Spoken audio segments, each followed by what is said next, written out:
The folder hit the floor before Vivian could catch it. Papers scattered across the linoleum. Intake forms, medical records, school reports, fanning out at her feet like an accusation. Margaret Ellison hadn't dropped it by accident. She'd placed it on the edge of Vivian's porch railing with 2 fingers, the way you'd handle something unclean, and let it fall. "Let me be straightforward with you, Vivian." Margaret's voice was pleasant, the way a closed door is pleasant. "You're a black woman, alone, on a custodian's salary, in a house that can't pass a basic inspection. And you want to take in 2 more black girls that 3 other families already gave back?" She tilted her head. "What exactly do you think you're going to give them that nobody else could?" She didn't wait for an answer. She never did. What Margaret Ellison didn't know, what this entire town didn't know, was that those 2 girls would come back one day. And when they did, they wouldn't just change Vivian's life. They would change everything. Stay with this story. Don't scroll away. You'll want to see how this ends. Drop your location and local time in the comments right now. Let's see who's watching from where. And if stories about real strength, the quiet kind nobody celebrates, are what you come here for, make sure you're subscribed. Hit that bell. You won't want to miss what comes next. Harrowfield, Mississippi. Population 3,100. 1 traffic light. 2 churches. A dollar store that doubled as the closest thing to a pharmacy for anyone who couldn't drive the 30 miles to Hattiesburg. The kind of town where everyone knew your name, your mama's name, and exactly how much you had in your checking account, even when you hadn't told them. Vivian Tate had lived here her entire 48 years, born in the same bedroom where her mother died, raised in the same house her mother built a life inside, board by board, prayer by prayer, on a half-acre lot on Clement Street that nobody else had wanted in 1961 because the soil was too clay-heavy and the road flooded every spring. Her mother, Ruth Tate, had taken it anyway, fixed the drainage herself with a shovel and 2 weekends, planted a garden out back that outlived her by 11 years. The house was still standing. Barely, some mornings, but standing. The front porch sagged on the left side where a support beam had softened with moisture. Vivian had shimmed it with a 2x4 in October and told herself she'd get to it properly before Christmas. It was now February. The pipes under the kitchen sink had been leaking since Thanksgiving. A slow drip she caught with a plastic bin she emptied every morning before work. The furnace ran, technically, if you hit the side panel twice and waited. The roof held everywhere except the northeast corner of the back bedroom, where a water stain the shape of a spreading hand had been growing since last summer's storms. Repair estimate from the one contractor who bothered to come out: $6,200. Vivian's savings: $340. She worked mornings as a custodian at Harrowfield Elementary, starting at 5:45 a.m., finishing at 2:30 p.m. Weekends, she ran the front desk at a laundromat on Route 9, $4 above minimum wage, cash, no benefits. Combined, she brought home $1,190 a month. The mortgage was $580. The rest disappeared into utilities, insulin, groceries, and the slow bleed of a house that needed more than she could give it. She had applied twice for a home repair assistance grant through the county. Denied both times. The second denial letter cited incomplete documentation. She had submitted everything they asked for. She called the office. The woman on the phone said she was welcome to reapply. She did not reapply. That wasn't defeat. That was arithmetic. Some fights cost more than they return, and Vivian had learned early which ones to set down. She had never married. That wasn't a wound she carried openly, but it was there. the specific ache of a life that had bent a certain direction without her full consent. There had been a man once, Terence, kind, steady, gone by the time she was 34, not to another woman, just to a city with more work and more future than Harrowfield could offer. They had parted without cruelty. That almost made it harder. At 32, she had lost a pregnancy at 14 weeks. No fanfare, no funeral, just a Tuesday that ended differently than it began, and a grief she carried quietly into Wednesday and Thursday and every Thursday after that for years. She poured what remained into the children at Greater Mount Zion Baptist, Sunday school classes, vacation Bible school, the holiday toy drives she organized every December with a cardboard box and a handmade sign. She knew every child in that congregation by name, knew who was struggling in math, knew who needed new shoes, knew which ones came to church hungry. Pastor Cecil Horn noticed. He told her once, after service, that she had a gift. "For what?" she asked. "For seeing people," he said. "The whole person. Not just what's convenient to see." She hadn't known what to do with that, so she just kept showing up. The town's relationship with Vivian was complicated in the way that Harrowfield's relationship with most of its black residents was complicated. Civil on the surface, calcified underneath. Nobody called her names to her face. Nobody crossed the street. But there were the smaller things. The things that didn't make it into any complaint you could file. The vice principal position at Harrowfield Elementary that opened in 2019. Vivian had worked at that school for 11 years. She knew every hallway, every child, every broken ceiling tile, and which substitute teachers actually showed up on time. She applied. She was qualified. She had 3 letters of recommendation, including one from Pastor Horn and one from the school's own lead teacher. She got a form letter. "Thank you for your interest. The position has been filled." The person they hired had been in the district for 14 months. Then there was the small business loan she applied for in 2021. She had wanted to open an alterations and tailoring shop, something her mother had done out of the back room for 30 years. The bank officer, a man named Davis Pruitt, who went to the same church as Margaret Ellison, reviewed her application for 6 minutes before sliding it back across the desk. "Your debt-to-income ratio," he said. Her debt-to-income ratio was her mortgage and her insulin. She thanked him and left. She didn't tell anyone about that meeting. Some things you absorb privately, because the alternative is carrying the weight of other people's discomfort about what happened to you on top of the weight of the thing itself. Above the kitchen door hung a piece of cross-stitch her mother had made in 1974, white thread on navy blue fabric. Ruth Tate's careful, even hand, "What you give in the dark, God returns in the light." Vivian had read those words 10,000 times. Some days she believed them completely. Some days she stood under them in her kitchen at 5 a.m., lunchbox in hand, and just let them be words. She was standing under them on a Wednesday evening in March when her phone rang. The number on the screen was Darlene Pruitt's, County Social Services. They'd gone to the same church growing up. Darlene never called after 7 unless something had gone wrong. It was 7:22 p.m. Vivian picked up. Darlene's voice came through the phone already apologizing. "Viv, I know it's late. I know you have work at 5:45. And I know I have no right to ask this." A pause. The kind that meant whatever came next was bad. "I have 2 girls, sisters. Their placement fell through tonight.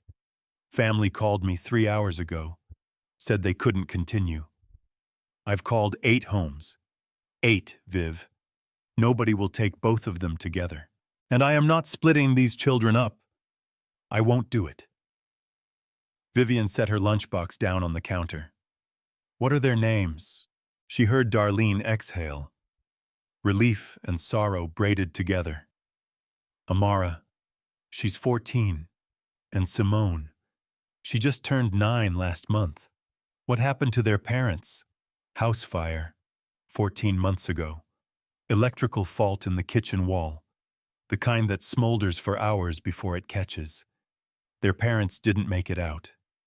Darlene's voice dropped. The girls were at a neighbor's house for the night. They came home to nothing. Vivian was quiet for a moment. Outside, the February wind pushed against the kitchen window. Any family? None that came forward. We searched for 8 months. Nothing. Another pause. There may be something on the father's side, but it's complicated. I can't get into it tonight. Vivian looked up at her mother's cross-stitch above the door. Darlene, she said, what time can you bring them? They arrived Saturday morning. Gray sky, cold air, the kind of March morning that couldn't decide what it wanted to be. Vivian had spent Friday cleaning the 2 spare bedrooms, the ones she hadn't opened regularly in years. She put fresh sheets on both beds, set a glass of water on each nightstand, found 2 small lamps at the church thrift sale for $4 each and placed one in every room. Small things, the kind that say, someone was thinking about you before you got here.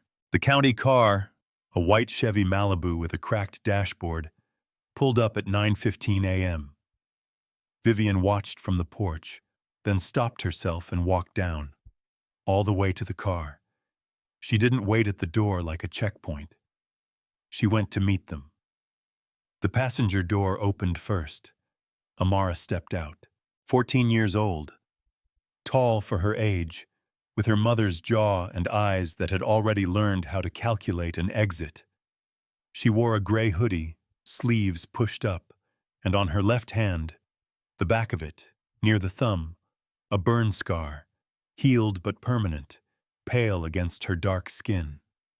She scanned the house, the yard, the street, and then Vivian. The scan took 4 seconds. Her expression didn't change. Behind her, Simone stayed in the car. Amara turned back and said something through the open door, low and quiet. After a moment, a small hand appeared on the doorframe. Then Simone. 9 years old and small for it, thin-wristed, careful-footed, wearing a puffy yellow vest over a striped shirt. In her arms she held a tin box, the kind that might have once held tea or cookies. Old metal, slightly dented. She held it the way you hold something irreplaceable. Vivian crouched down in the driveway. Not on the porch steps, not standing over them. Down, at eye level with Simone. I'm Miss Viv, she said. This is my house. As long as you're here, it's yours too. She looked at Simone directly. You don't have to say anything. You just have to come inside. Simone stared at her. Dark eyes, very still. Amara spoke from behind her sister, voice flat. She doesn't talk. Vivian nodded. That's okay. I talk enough for 3 people. She stood, unhurried. You hungry? I made breakfast. Amara's eyes moved to the house again, then back to Vivian. We don't need anything special. I know, but I made it anyway. Across the street, a curtain shifted in Margaret Ellison's front window. Vivian felt it the way you feel eyes on the back of your neck. She didn't look. Breakfast was biscuits, scrambled eggs, and sliced oranges. Vivian set the table and sat down with them, not watching them eat, just present. Amara ate standing at the counter for the first 4 minutes before she pulled out a chair. She ate quickly, like the food might be recalled, said nothing. Simone sat at the table, looked at her plate, picked up her fork, set it down, picked it up again. Vivian said nothing, didn't encourage, didn't hover. When she got up to refill her own coffee, she slid a small jar of strawberry jam across the table toward Simone without comment and sat back down. Simone looked at the jam for a moment. Then she split open a biscuit and used the entire jar. Vivian kept her expression neutral, but something loosened in her chest. After breakfast, Vivian showed them the house. 2 bedrooms upstairs, bathroom between them. A rule about knocking, even if you think no one's inside. The back door led to the garden. Her mother's garden, still going. Tomatoes and collard greens, and one persistent rosemary bush that survived everything. "One rule in this house, Vivian said at the end of the tour. We eat dinner together. Every night we're all here. That's it. Everything else we figure out as we go." Amara crossed her arms. "That's it?" "That's it." A beat of silence. Every other place had a list. "I'm not every other place." Amara didn't answer, but when Vivian turned to head back to the kitchen, she heard footsteps following. That evening, after dinner, Vivian was washing dishes when she noticed the tin box sitting on the kitchen table. Simone had left it there while she went upstairs. Vivian didn't open it, but she leaned closer. On the bottom edge, partially obscured by a worn sticker, a shipping label. Black text on white. The logo at the corner. A globe bisected by an arrow. Voss Global Logistics. Vivian straightened, dried her hands on the dish towel, looked at the box for a long moment. Then she finished the dishes and didn't say a word. The first 2 months were a negotiation nobody named out loud. Amara operated on a principle Vivian recognized, not from textbooks or training, but from instinct. The girl had built a perimeter around herself, careful and total, and she enforced it the way someone does when they've learned that closeness is just a longer distance to fall. She didn't break rules. She didn't cause scenes. She simply maintained a steady, practiced distance from anything that asked her to trust. She refused help with homework, sat at the kitchen table with her textbooks and her jaw set, working through problems alone, erasing and rewriting. And if she got stuck, she would stare at the ceiling rather than ask. Vivian watched this from the corner of her eye and said nothing. She left a cup of tea near the table once, close enough to reach, far enough to ignore. The cup was empty when she came back. Amara never mentioned it. Neither did Vivian. 3 weeks in, a Friday, Amara came home 40 minutes late from school. No call, no text. She didn't have a phone yet. That was a next week problem.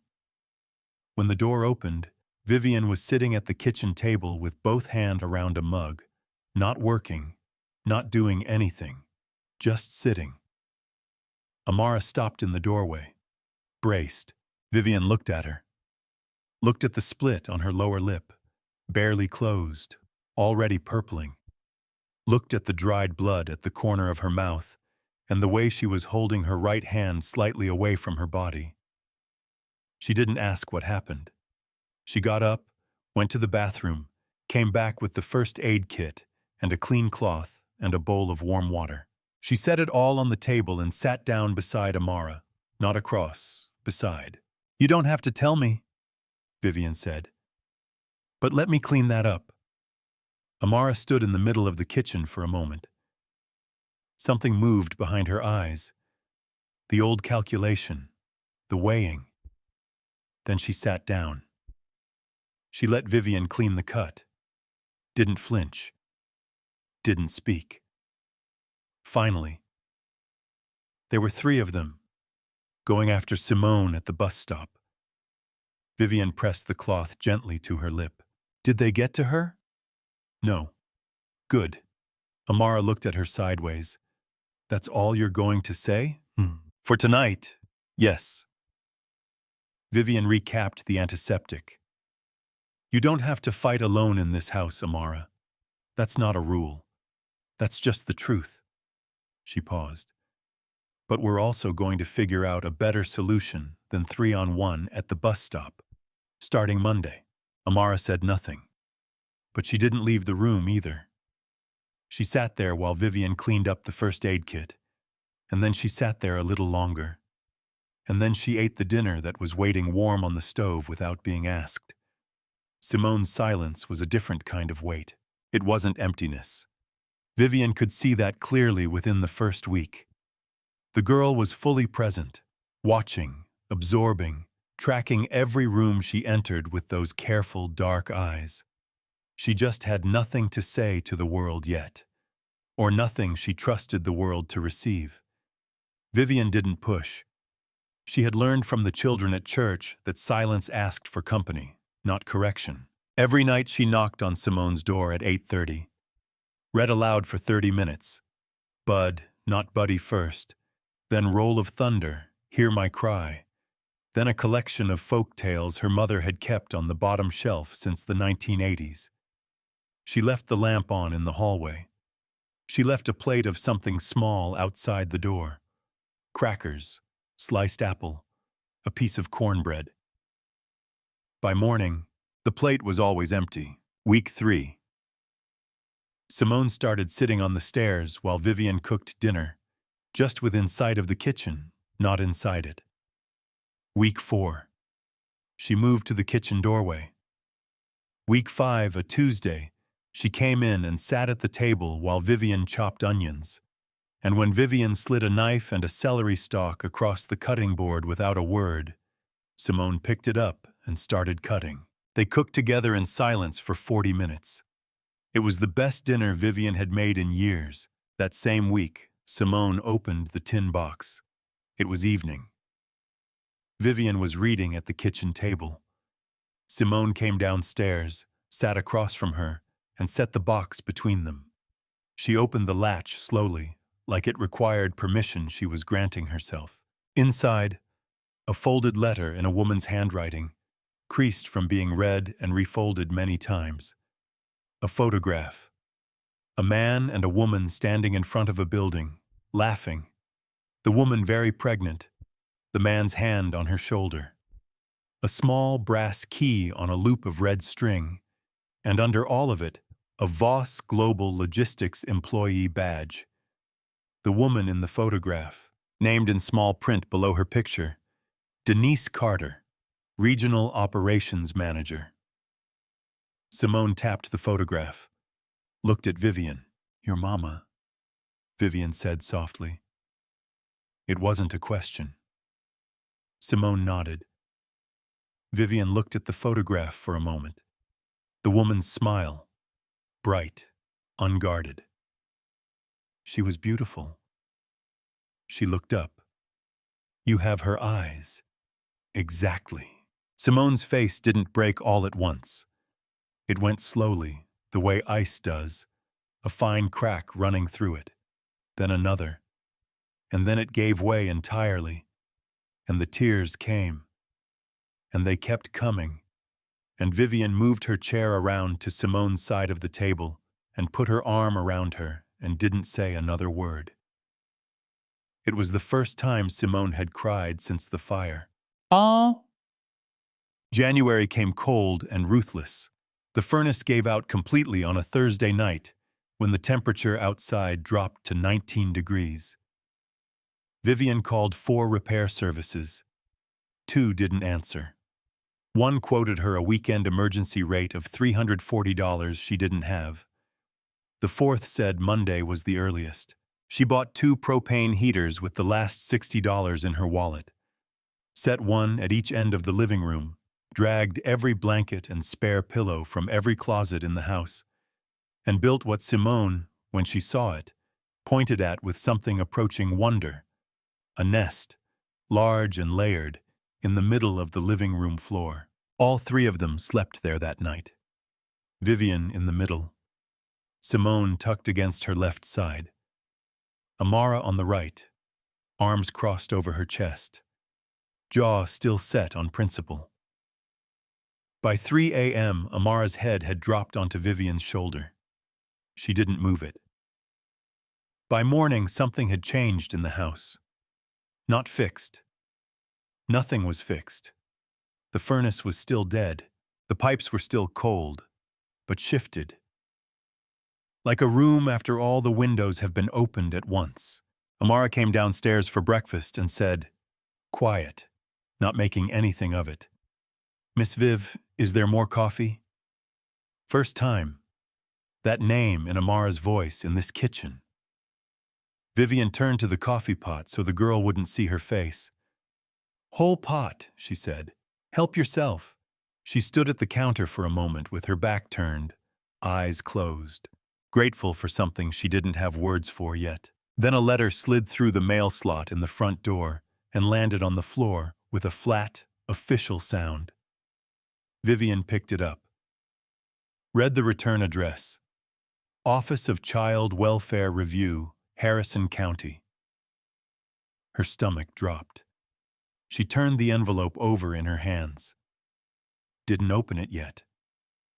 Stood in the kitchen with the smell of coffee and the sound of Amara pouring a cup, and she looked at her mother's cross-stitch above the door. What you give in the dark, God returns in the light. She opened the letter. The letter was 2 pages long and written in the particular language of bureaucracy, neutral on the surface, devastating underneath. An anonymous complaint had been filed with the Office of Child Welfare Review, alleging concerns about the living conditions at 114 Clement Street. The allegations were specific: inadequate heating infrastructure, evidence of deferred structural maintenance, questions regarding the financial stability of the placement provider, and the phrase that made Vivian read the sentence 3 times, potential emotional unsuitability of the caregiver given the children's complex trauma histories. Emotional unsuitability. She set the letter on the kitchen table, folded her hands on top of it, sat for a long moment in the quiet of the morning. She knew who filed it. She had known before she finished the first paragraph. The specificity of it, the heating, the roof, the money, those weren't guesses. Those were observations made from across a street by a woman who had been watching since the day that county car pulled up. Margaret Ellison, 72 years old, president of the Harrowfield Neighborhood Preservation Association, a woman who had lived on Clement Street for 40 years and had appointed herself its moral auditor for most of them. Vivian didn't call Darlene right away. She sat with it first. That was her way. Absorb the blow, find your footing, then move. She moved on a Monday. Sure. The inspector arrived unannounced on a Tuesday afternoon, which was, Vivian understood, the point. A young woman named Tricia Sims, late 20s, clipboard, county lanyard, the practiced, neutral expression of someone trained to observe without reacting. Vivian opened the door before she knocked. Miss Tate? Tricia Sims looked briefly surprised. That's me. Come in. I made coffee if you want it. Tricia Sims did not want coffee. She moved through the house methodically, clipboard angled so Vivian couldn't read what she was writing. She noted the water stain in the back bedroom. She opened the cabinet under the kitchen sink and saw the plastic bin catching the drip. She tested the furnace, repaired now, finally, the previous week, and wrote something down when it took 11 seconds to kick on. She checked the pantry, checked the bathroom, checked the smoke detectors, both of which worked. She asked Vivian for documentation, foster placement agreement, medical appointment records, school communication logs. Vivian had a folder, organized by date, tabbed by category. 12 weeks of records, every doctor's visit, every school email, every receipt for clothing and school supplies, and the inhaler Simone needed for the mild asthma nobody had mentioned in the intake paperwork. She handed it across the kitchen table without comment. Tricia Sims paged through it slowly. Her expression remained neutral, but her pace changed, less efficient, more careful. Vivian was watching the hallway when she saw Amara appear at the top of the stairs. The girl stood there, saying nothing, taking in the inspector, the clipboard, the whole scene with those quiet, calculating eyes. Then Tricia Sims wrote something on her clipboard, and her brow furrowed. Amara came downstairs. She walked into the kitchen, stood at the counter, and looked directly at the inspector. "What did you just write down?" Tricia Sims looked up. "I'm sorry?" "You frowned when you were looking at the pantry log." Amara's voice was even, 14 years old and completely composed. "Miss Viv bought groceries every week. I was there. I helped carry them in. So whatever you're questioning, you should say it out loud." A silence settled over the kitchen. Tricia Sims studied Amara for a moment. Then she looked at Vivian, then back at Amara. "I appreciate you speaking up," she said carefully. "I'm not done," Amara said. "She fixed the heater with money she didn't have. She worked a double shift the weekend before last to cover Simone's inhaler because it wasn't in the budget, and she didn't make us wait for it. She documented every single thing in that folder because she knew someone was going to do exactly this." She paused. "So I'm asking what you're writing down, because whatever that complaint said, whoever filed it, they were not in this house." The inspector was quiet for a long moment. She looked at her clipboard. She looked at the folder. She looked at Vivian, who had not said a word through any of this, who was sitting with her hands folded and her expression calm. "Your documentation is thorough, Miss Tate," Tricia Sims said finally. "I'll note that in my report." She left 40 minutes later, no conclusions delivered at the door, no reassurance. Just the click of the latch and the sound of her car reversing down the driveway. Vivian sat at the kitchen table. Amara stood at the counter, still tense, watching the window until the car disappeared. "Thank you," Vivian said quietly. Amara shrugged, looked at the wall.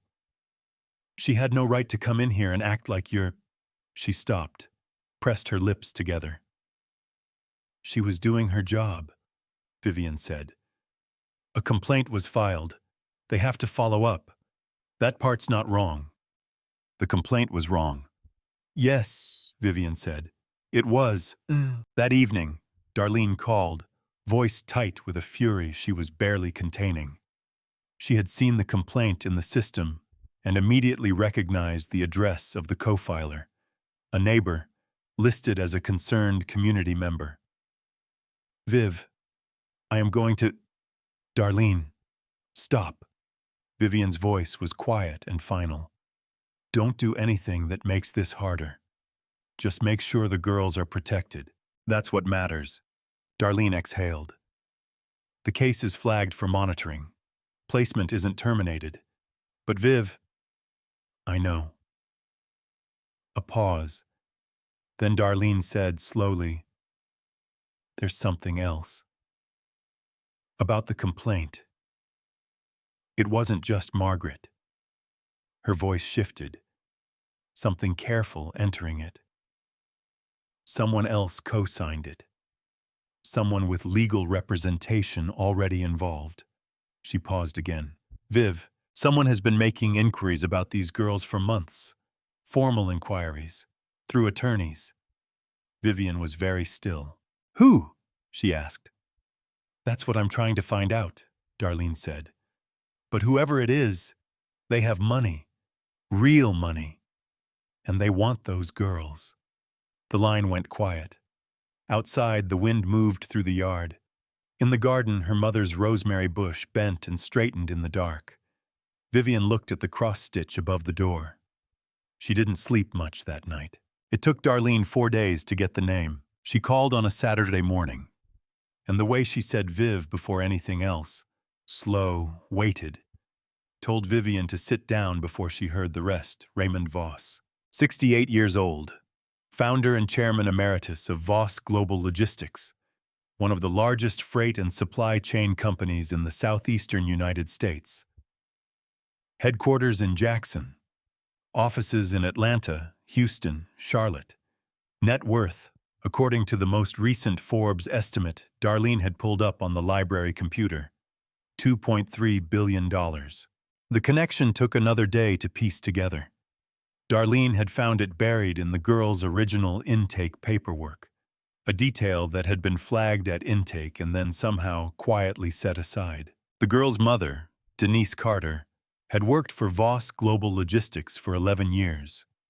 She had started as a logistics coordinator fresh out of college and risen steadily to regional operations manager for the Gulf Coast Division, a role that put her in direct contact with company leadership, including Raymond Voss himself. What the intake paperwork did not say, but what Darlene had found through a combination of old HR records and a retired colleague who remembered the timeline.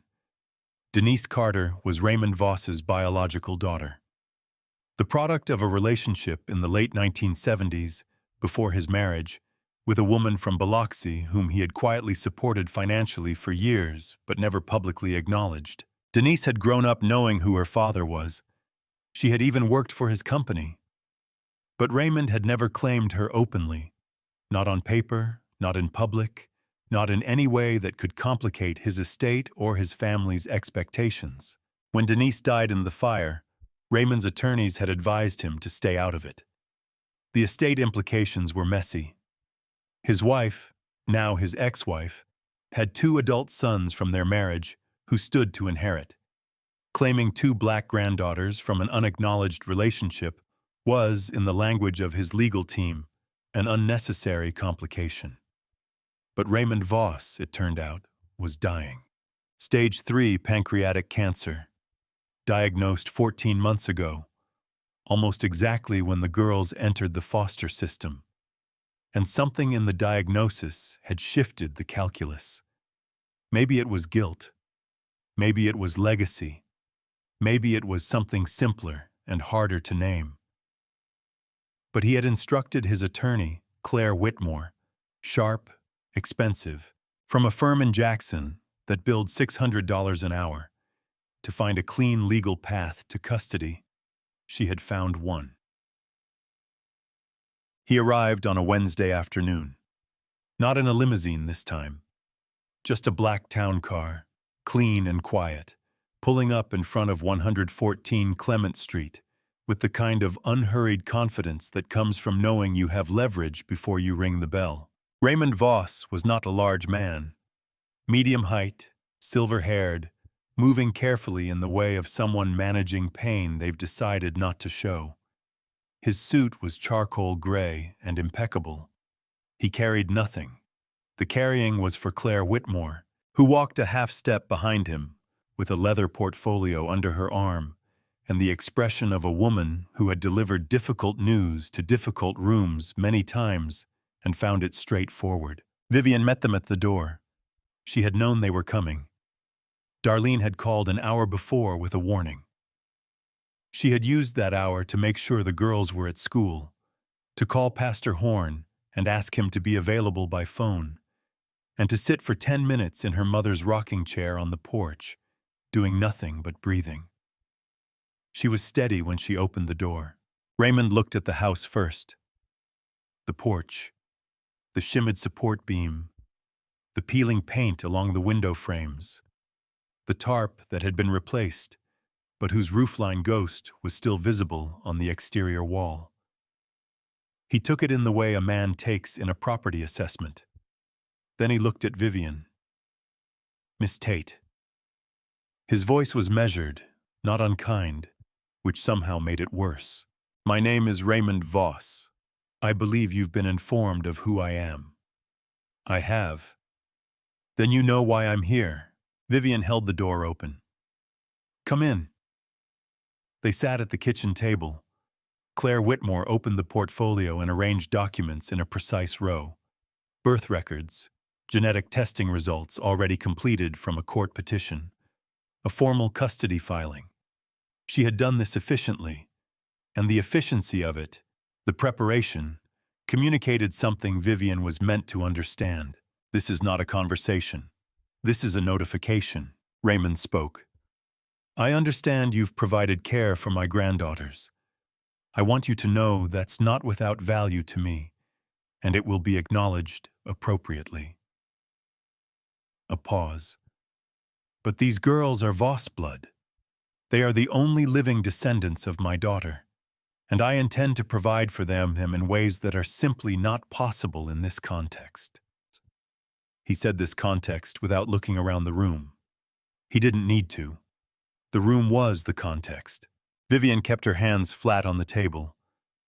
Have you met them? She asked. A brief pause. Not yet. Then you don't know what they've been through, or what they've built here. Miss Tate. Amara didn't speak to an adult for the first 3 weeks she was in this house. Vivian's voice was even. Simone didn't eat a full meal for 6 days. They came here with one bag between them and every reason in the world not to trust anyone. She looked directly at Raymond Voss. They trust me now. That took time and it cost something, and it cannot be transferred like a document. Raymond was quiet for a moment. Something moved in his expression. Not guilt exactly, but the shadow of it. Then the front door opened. Amara had come home early. Early dismissal, a half-day Vivian had forgotten was on the calendar. She stopped in the kitchen doorway, looked at the 2 strangers at her table, looked at the documents, looked at Vivian's face and read it completely in under 2 seconds. Then she looked at Raymond Voss.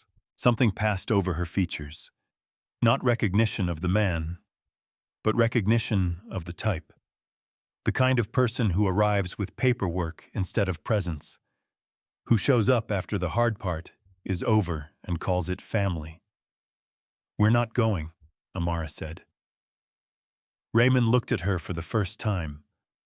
You must be Amara. We're not going, she said again. Quieter this time. Absolute. Raymond turned back to Vivian. My attorneys will be in contact. The hearing date is already filed. He stood, straightened his jacket. I'd encourage you not to make this harder than it needs to be. Claire Whitmore collected her documents with practiced efficiency. They left. Vivian sat at the table for a long time after the town car pulled away. Amara stood in the kitchen doorway, not moving, watching the empty street through the window. Vivian. First time she'd used her full name. Not Miss Viv. Vivian. Like she needed the weight of it. You're going to fight this. It wasn't a question. Vivian looked up at her mother's cross-stitch, then at Amara. Yes, she said. I am. She picked up the phone and called the only lawyer she could afford. The hearing was in 19 days. His name was Marcus Webb. 31 years old, 18 months out of Ole Miss Law, operating a one-man practice out of a shared office suite on the 2nd floor of a building that also housed a tax preparer and a bail bondsman. He charged $70 an hour, and he was honest about what that meant. I'm good, he told Vivian at their first meeting, leaning forward over a desk stacked with folders. But they're better, not smarter, better resourced. Claire Whitmore's firm has 4 attorneys assigned to this filing. I looked them up. He paused. I want you to know what we're walking into. I know what we're walking into, Vivian said. Can you win? Marcus looked at her for a moment. I can fight. That's what I asked. The hearing was in Harrison County Family Court. A Tuesday morning, pale light coming through high windows, the room smelling of old wood and industrial cleaner. Vivian wore her church dress, the navy one, the good one, pressed the night before. Amara and Simone sat in the gallery with Pastor Horn and Darlene. Amara was still. Simone held the tin box in her lap. Marcus called 3 witnesses. Pastor Cecil Horn spoke first. He described Vivian Tate in the particular way of a man who had watched someone closely for 30 years, not with grand pronouncements, but with specifics. The Tuesday she drove a sick child from the congregation to urgent care because the parents had no car. The Christmas she spent her grocery money on gifts for 3 families who had nothing. The particular quality of her attention when a child spoke to her, the way she stopped everything, turned completely, made the child feel like the only person in the room. She doesn't love strategically, Pastor Horn said. She just loves. That's rarer than people think. Darlene followed. She laid out the documentation, the folder Vivian had maintained, the medical records, the school communications. She described the girls' condition at intake and their condition now. The weight Simone had gained. The suspension record Amara no longer had. The reading level Simone had jumped in 12 weeks. Then the school counselor, a woman named Patricia Osei, who had watched Amara in the hallways since September. When she arrived, she sat alone at lunch every day. Not because other students excluded her, she excluded herself. By November, she was tutoring 2 ninth graders in algebra. A pause. Something happened for that girl in this placement. I've been in this school for 16 years. I know the difference. Claire Whitmore's cross-examinations were precise and limited. She didn't attack the witnesses. She didn't need to. Her entire case rested on a single pillar. Raymond Voss was biological family. He had resources. And Mississippi law prioritized biological placement when it was available and adequate. She was right about the law. Marcus knew it.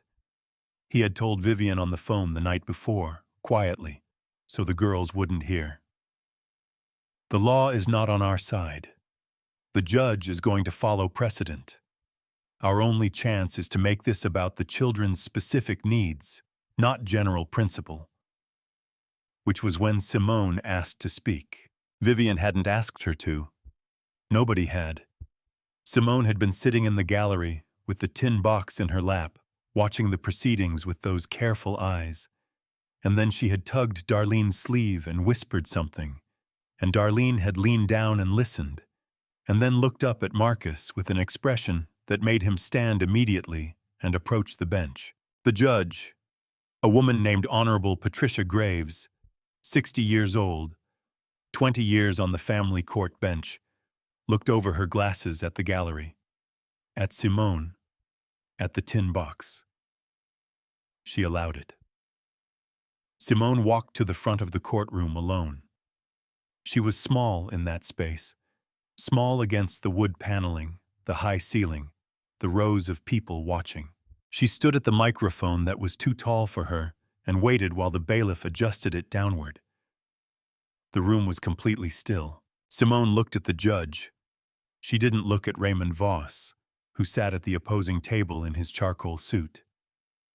She didn't look at Claire Whitmore. She looked at the judge and then briefly at Vivian. Then she spoke. 7 words. Miss Viv is the only safe place. She said it clearly, without trembling, in the voice of a child who had decided that if she was going to speak, it was going to count. Then she walked back to her seat, sat down, and put the tin box back in her lap. The courtroom was silent for a long moment after. Judge Graves looked down at her papers, looked up, looked at Raymond Voss, looked at Vivian. Her expression gave nothing away, but her pen was still. It didn't matter. Claire Whitmore's closing was clean and factual. Blood relation, financial capacity, established legal precedent. The judge had no cause to deviate from Mississippi Family Code. Section by section, Judge Graves took 40 minutes in recess. When she returned, her face was composed and her voice was careful. I want the court to note, she said, looking directly at Vivian, the care provided in this placement has been exemplary. The record is clear The documentation is thorough, and the bond formed here is evident and real. She paused. That acknowledgement, however, does not alter the court's obligation under state statute. Ruling for Raymond Voss. Custody transferred within 72 hours. Vivian heard the words. She sat with them. She did not cry in the courtroom. She kept her hands flat on the table and her face forward, and she did not give the room the satisfaction of watching her break. She waited until she was in Marcus's car in the parking lot, Marcus tactfully looking at his phone, and then she pressed her hands over her face and let herself have 60 seconds.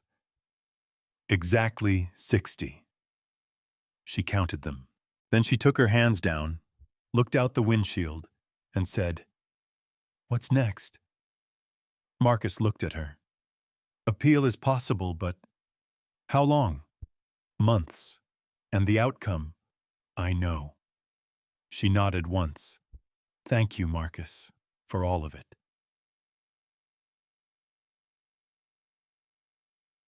The goodbye came the next morning. Amara found her in the kitchen at 5 a.m. Both of them unable to sleep. They sat across from each other at the table where they had eaten 100 meals, and Amara held Vivian's face in both hands. This girl who had arrived with a split lip and eyes full of exits, and looked at her for a long time without speaking. Then, "I will come back for you. That is not a maybe." Vivian covered Amara's hands with her own. "I know, baby." Simone came downstairs at 7. She stood in front of Vivian for a moment. Then she held out the tin box.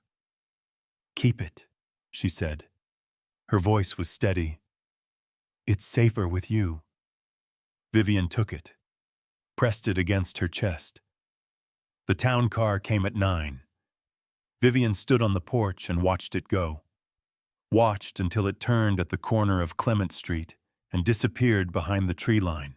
Then she went inside, sat at the kitchen table, and opened the tin box for the first time. Inside the folded letter, Denise Carter's handwriting, careful and tired, dated 1 week before the fire. "If anything happens to us, find Raymond Voss.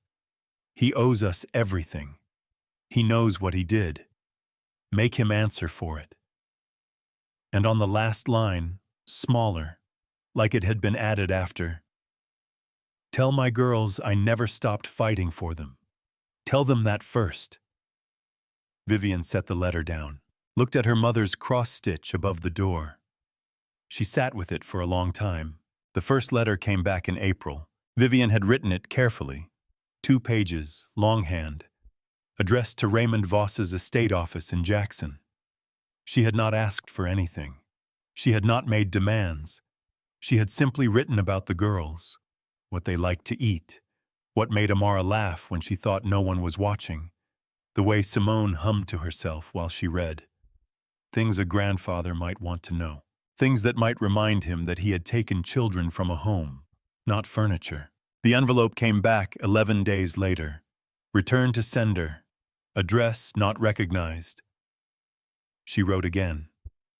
Different address. The one on the court documents. Same result. She tried calling.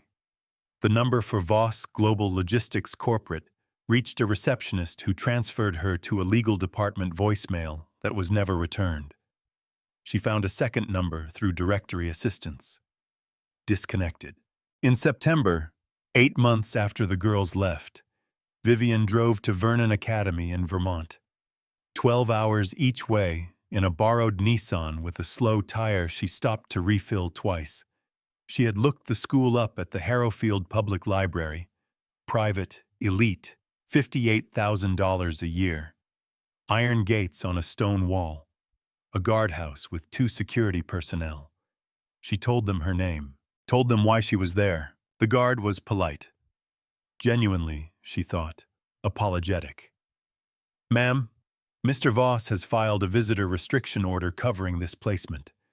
Your name is specifically listed. I can't let you through." She sat in the parking lot for an hour, looked at the iron gates. Then she drove 12 hours home. The town did not forgive her for trying. The rumors had started within days of the custody transfer, seeded by Margaret Ellison, and spread with the efficient cruelty of a small town that had decided on a story and was committed to it. The version that circulated at the grocery store, at the hair salon, in the pews of churches Vivian did not attend, was consistent in its outlines. The grandfather had come because several someones, had raised concerns. There had been issues in that house. Nobody said exactly what kind of issues. Nobody needed to. The suggestion was enough. By 2009, the school board had voted to eliminate Vivian's custodian position as part of a budget reduction. She was told by letter. Margaret Ellison sat on that board. Vivian did not attend the meeting. She found a job cleaning offices for a commercial service in Hattiesburg. Longer commute, less pay, no flexibility.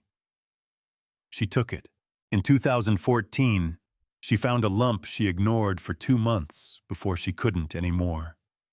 The diagnosis was type 2 diabetes, not cancer. She exhaled for the first time in 8 weeks sitting in that exam room, but the management was expensive on no insurance. $30 generic prescriptions, dietary adjustments, a glucose monitor she bought refurbished online. She managed it the way she managed everything, quietly, precisely, without complaint. She told Pastor Horn, nobody else. In 2017, Raymond Voss died. Vivian read the obituary in the Jackson Clarion Ledger on a library computer. Raymond Voss, 74. Founder of Voss Global Logistics, survived by 2 sons, Robert and James Voss. No mention of granddaughters. No mention of Denise Carter. Erased in death the way Denise had been erased in life. Vivian sat at the library computer for a long time after. Then she printed the obituary, folded it, and put it in the tin box alongside Denise's letter. She tried to find those girls again after Raymond died. Hired a skip tracer with $450 she borrowed from Pastor Horn, paid back over 8 months. The tracer found that both girls had been enrolled at Vernon Academy through graduation, and then the trail thinned. Amara had attended law school somewhere in the Northeast. Simone's name appeared in a MIT enrollment database from 2020 before the record went private. After that, nothing clean. In 2018, the bank sent a notice. Vivian was $3,100 behind on the mortgage. She had 60 days. She sold her mother's sewing machine, the one Ruth Tate had used to make alterations in the back room for 30 years, the one Vivian had never been able to bring herself to move. $300 at the consignment shop on Route 9.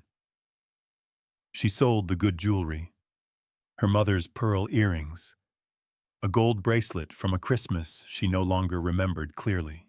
She sold her car, the Nissan she'd bought used in 2012, for $2,200, and borrowed the rest from Darlene, who didn't hesitate. She made the payment, got a modified plan, kept the house. Every year, on April 3rd and November 17th, she baked a cake. Amara's birthday.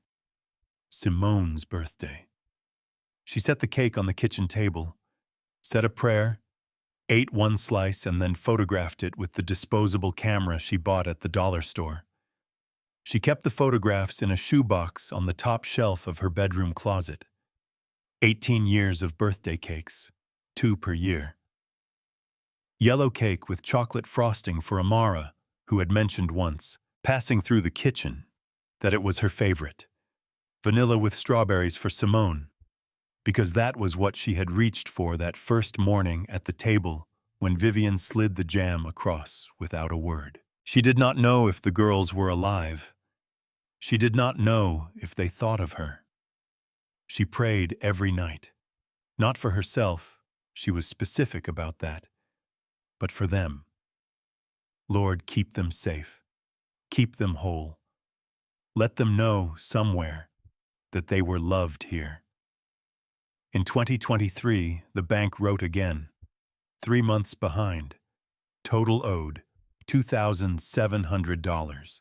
30 days to pay, or the property would enter foreclosure proceedings. Vivian sat at the kitchen table, where she had fed 2 girls 100 dinners, and she held the tin box, and she looked at her mother's cross-stitch above the door.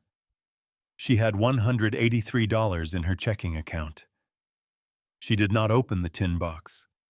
She never had. She had promised Simone, and some promises you keep regardless. She set the box down on the table, put her hands flat beside it, looked at the framed words above the door until they blurred.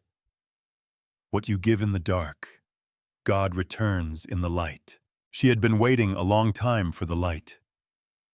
She didn't know that 2 women were already in a car, already driving, already 200 miles into a 580-mile night, because 4 years of searching had finally ended, and an investigator had called at 6 a.m. with an address on Clement Street in Harrowfield, Mississippi, and the older one had said drive before he finished the sentence. Vivian was in the garden when they came. It was a Thursday morning in late April, the kind of morning Mississippi does well, warm without being heavy yet, the light still carrying something gentle before the full heat arrived.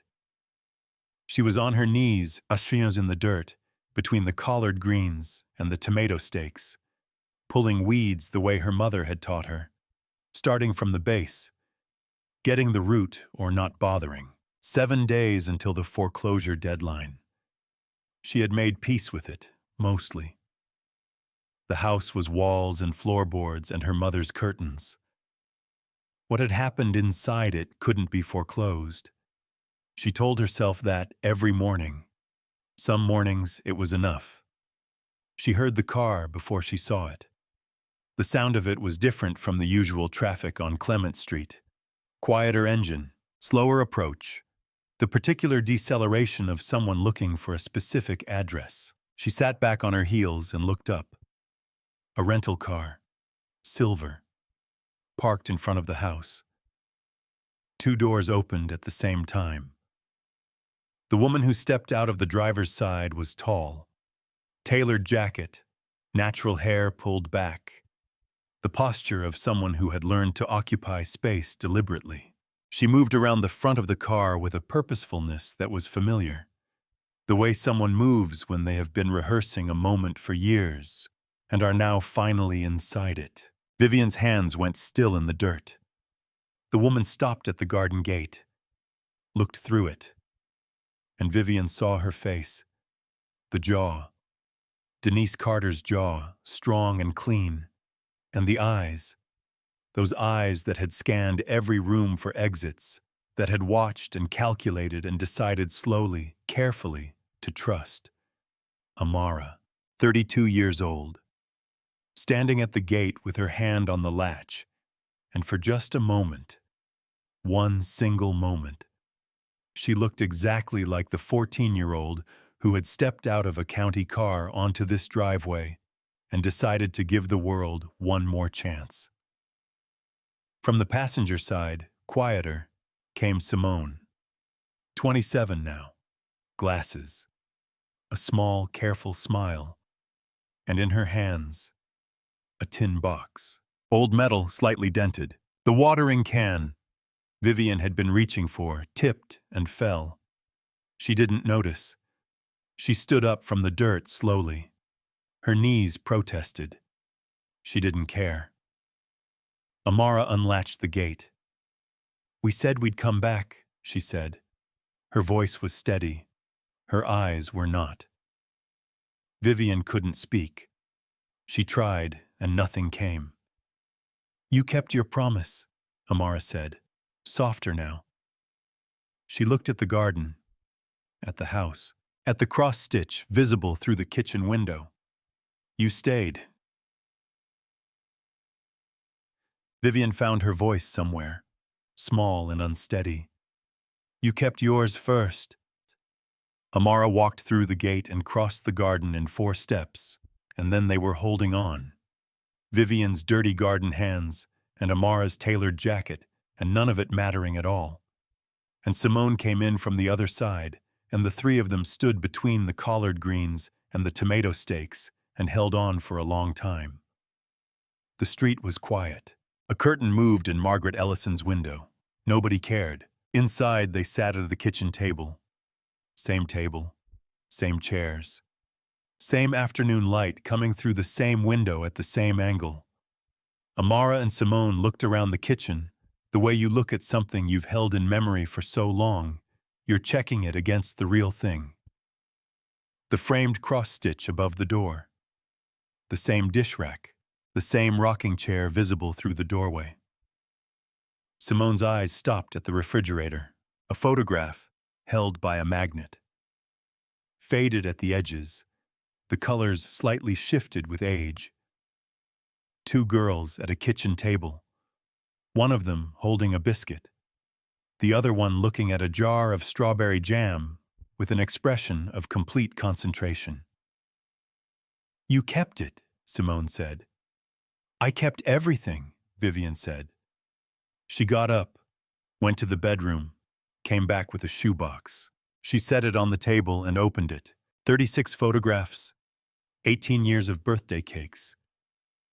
2 per year, every year, without exception. Yellow cake with chocolate frosting. Vanilla with strawberries. Simone picked up the first photograph, looked at it, picked up the next. Her hands were shaking by the fourth. "Every year," Vivian said quietly. "I never missed one." Simone set the photographs down very carefully. She took off her glasses and pressed her fingers over her eyes, and her shoulders went up and then down, and she sat like that for a moment.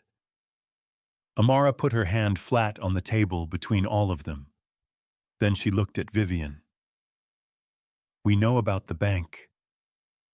Vivian's expression shifted. "How?" "We've been looking for you for 4 years." Amara's voice was steady and factual, and underneath it was something that had been building for a very long time. "When we finally found you, we found everything. The mortgage, the medical debt, the job, all of it." She paused. "We moved faster than the deadline." Vivian went still. "The foreclosure was stopped 3 days ago," Simone said. "Paid in full, plus 5 years forward." She looked at Vivian directly. "This house is yours. It was always yours.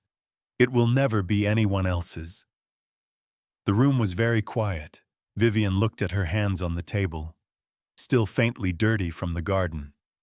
She looked at the cross-stitch above the door. She looked at the shoebox of birthday cake photographs between them. "That's not," she started. "We're not finished," Amara said. She reached into her jacket and set a folder on the table. Clean, organized, tabbed, the same way Vivian had organized her foster documentation 18 years ago. "The Vivian Tate Foundation," Amara said. $100 million. Foster care emergency funds, housing repair grants, legal representation for foster parents in custody disputes, and full scholarships for girls aging out of the system who want to go to college. She paused. "All of it headquartered here, in Harrowfield." Vivian stared at the folder. "We want you to run it," Simone said. "Not as a figurehead. Actually run it. You know what's needed better than anyone." Vivian looked at them. These women who had arrived on her doorstep as a 14-year-old with a split lip and a 9-year-old who wouldn't eat, who had become this. She laughed, a short, helpless sound. And then she was crying, and then she was doing both, which was undignified and completely right. Amara reached across the table and took her hands. "There's one more thing," Simone said. She placed the tin box on the table. "I think it's time we opened this together." She lifted the lid. The letter. The photograph. the key on its red string, and the employee badge. Denise Carter, Regional Operations Manager. Simone unfolded the letter and read her mother's last words aloud for the first time. When she reached the final line, "Tell my girls I never stopped fighting for them. Tell them that first." Her voice broke on the last word, and Amara's hand closed around her arm, and Vivian sat across from them and thought. She told them. 18 years later, their mother's words found them at a kitchen table in Harrowfield, Mississippi, held safe in a tin box by a woman who kept every promise she ever made. Amara looked up from the letter. Her jaw was tight. Her eyes were bright. "There are people in this town," she said quietly, "who need to hear the truth." She looked at Vivian. "And we're going to tell it." The town hall was held on a Saturday. Amara's team had arranged it in 4 days, reserved the Harrowfield Community Center, notified the local press, and sent a single press release to 2 Atlanta news stations and 1 national outlet. The release said only that a significant community investment would be announced regarding foster care support in Harrison County, and that remarks would be made by representatives of the Vivian Tate Foundation. By 10 a.m., every seat was filled. People were standing along the walls. Outside, a small crowd gathered at the open doors. 400 people in a town of 3,000, which meant nearly everyone who could walk had come. 2 camera crews from Atlanta set up in the back. A reporter from a national outlet stood near the side wall with a recorder. Vivian sat in the front row in her navy church dress. The good one. Pressed the night before by Amara, who had found the iron in the closet without being told where to look. The way you find things in a house you once lived in. Amara went to the podium first. She did not begin with pleasantries. She was not that kind of attorney in a courtroom, and she was not that kind in this room either. 18 years ago, she said, my sister and I came to this town with 1 bag between us. We had just lost our parents. We had been through 3 foster placements in 14 months. We were, by any measure, children that the system had already given up on. The room was very still. 1 woman in this town said yes. Amara's voice was level. Not because she had resources, not because it was easy, because 2 little girls needed someone to stay, and she stayed. She paused. Her name is Vivian Tate, and this town's response to what she did was to file a welfare complaint, spread rumors that cost her a job, and watch her fight a billionaire's legal team alone in a county courthouse with a first-year attorney while none of you said a word. No one moved, no one coughed. No one. Amara looked out at the faces, some of them ashamed, some of them neutral, some of them not quite meeting her eyes. I'm not here to humiliate anyone. I'm here because this community has a chance to be something different than it was, and that chance has a price tag, and we're prepared to pay it. She stepped back. Simone came to the podium. She was quieter than her sister, always had been. But the room leaned in rather than relaxing. There was something about her stillness that commanded attention. She told the story of the tin box, of their mother's letter, of the key which had opened a safety deposit box in a Biloxi bank that Raymond Voss had established in Denise Carter's name years before she died, an account he had quietly funded and never mentioned. Perhaps the only private acknowledgement he ever made of what he owed her.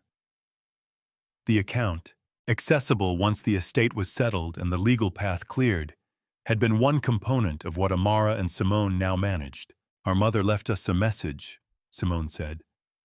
She said to find Raymond Voss and make him answer for what he did. She looked at the room. We did that. Through the courts, through the estate process, through 4 years of work. A pause. But the other thing she said was to tell her girls she never stopped fighting. Simone's voice didn't break. She had decided before she walked up here that it wouldn't.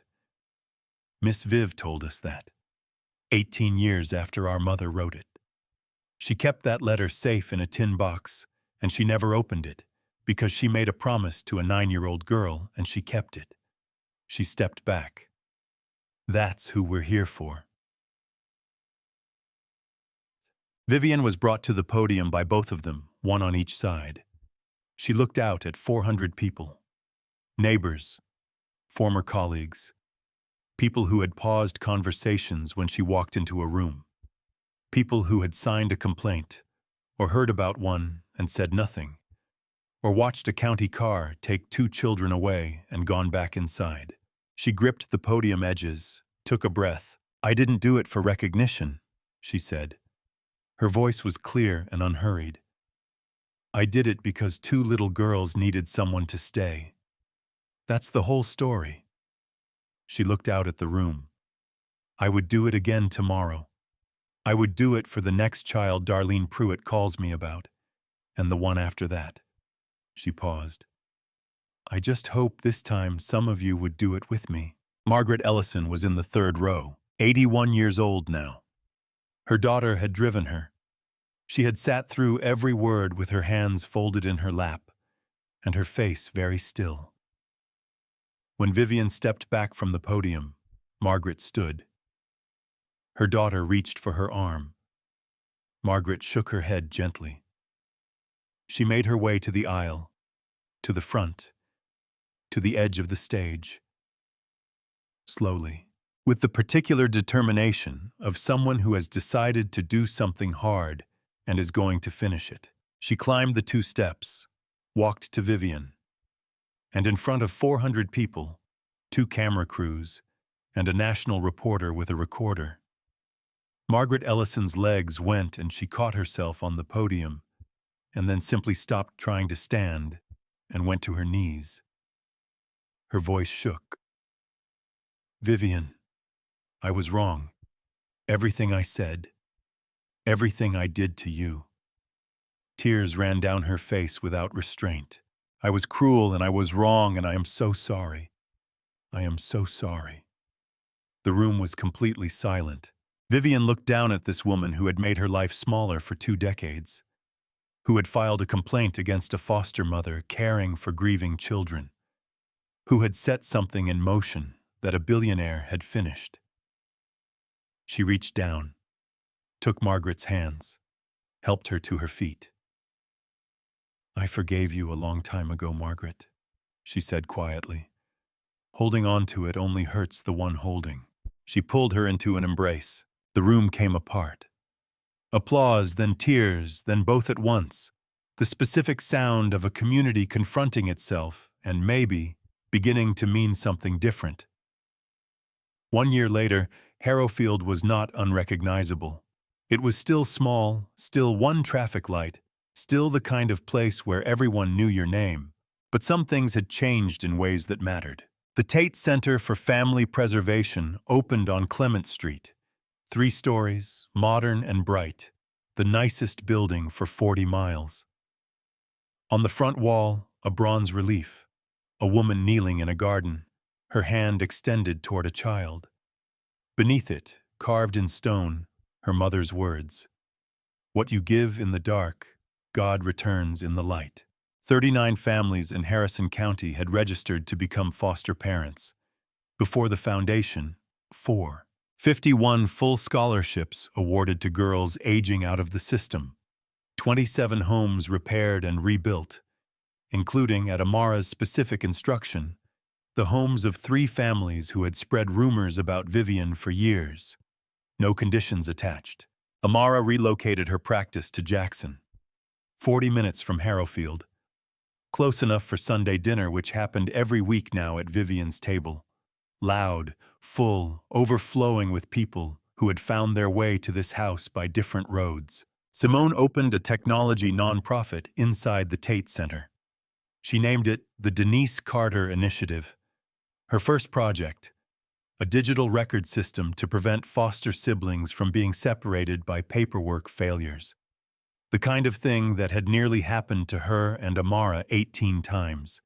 Every Sunday, Vivian at the head of the table, A family assembled not by blood, but by presence, by showing up, by staying. On a Tuesday evening in April, the phone rang. Darlene. Retired now, but still making calls. Viv, I have a little girl, 7 years old. Just came into the system this afternoon. Nobody's stepping up. Vivian looked at her table, at Amara helping clear dishes, at Simone reading on the porch with the door open, at the cross-stitch above the kitchen door, her mother's careful thread, still holding after all these years. Bring her home, Darlene, she said. Some things never change. Some things never should. Vivian Tate had no wealth, no connections, no legal power. She had presence, and she chose to stay when leaving would have been easier. The world doesn't always reward the ones who stay. Sometimes it punishes them for years. But love given without conditions doesn't disappear into the dark. It finds its way back. It always does. Who stayed for you when no one else would?